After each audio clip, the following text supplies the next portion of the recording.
Hello everyone តោះថ្ងៃនេះយើងមករៀនភាសាអង់គ្លេសថ្នាក់ដំបូងណាជាដំបូងយើងរៀនឲ្យស្គាល់អំពីអក្សរនៃភាសាអង់គ្លេសអក្សរនៃភាសាអង់គ្លេសវាមាន26អក្សរបាទហើយយើងមករាប់ទាំងអស់គ្នា A B C D E F G H I J K L M N O P Q R S T U V W H Y G yes អញ្ចឹងអក្សរនៅក្នុងភាសាអង់គ្លេសមាន26ហើយនៅក្នុងអក្សរទាំង26នេះយើងដកចេញជាស្រៈមាន5គឺ A E I O U បាទអញ្ចឹងយើងដកស្រៈចេញ5អញ្ចឹងព្យញ្ជនៈនៅសល់21អញ្ចឹង21ព្យញ្ជនៈ21បូកនឹងស្រៈ5ទៀត26អញ្ចឹងយើងដកស្រៈចំនួន5នេះចេញតើយើងនៅសល់ព្យញ្ជនៈណាខ្លះយើងនៅសល់កន្លែងនេះ A ដំបូងយើងដកបាត់ហើយនៅសល់ B C D E នៅកន្លែងនេះយើងដកចេញ F G H I នៅត្រង់នេះយើងដកចេញទៅជាស្រៈហើយ H I J K L M N O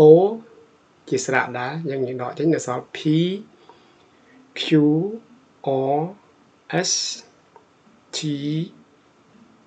U កន្លែងនេះជាស្រៈយើងដកចេញហើយនៅសល់ V W X Y G បាទអញ្ចឹងអក្សរក្នុងភាសាអង់គ្លេសមាន26យើងនឹងអានឡើងវិញ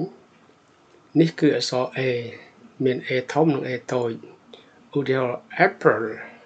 បាទផ្លែប៉ោមអក្សរ B អក្សរ B ធំនិងអក្សរ B តូច Ball បាល់អក្សរ C ធំនិងអក្សរ C តូចអានថា cat ឆ្មាអក្សរ D ធំនិងអក្សរ D តូច duck ទាអក្សរ E ធំនិងអក្សរ E តូច H អក្សរ F ធំនិងអក្សរ F តូច flower អក្សរ G ធំនិងអក្សរ G តូច grape អក្សរ H ធំនិងអក្សរ H តូច hat បាទអក្សរ I ធំនិងអក្សរ I តូច igloo yes អក្សរ J ធំនិងអក្សរ J តូច jam អក្សរ K ធំនិងអក្សរ K តូច kite អក្សរ L ធំអក្សរ L តូច lion yes អក្សរ M ធំអក្សរ M តូច monkey អក្សរ N ធំអក្សរ N តូច nose អក្សរ O ធំអក្សរ O តូច owl អក្សរ P ធំអក្សរ P តូច pig អក្សរ Q ធំ Q តូច queen អក្សរ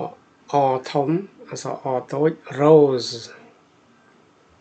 អក្សរ S ធំអក្សរ S តូច sun អក្សរ T ធំនិងអក្សរ T តូច tiger អក្សរ U ធំនិងអក្សរ U តូច umbrella អក្សរ V ធំនិងអក្សរ V តូច violin yes អក្សរ W ធំនិងអក្សរ W តូច water អក្សរ H ធំនិងអក្សរ H តូច xylophone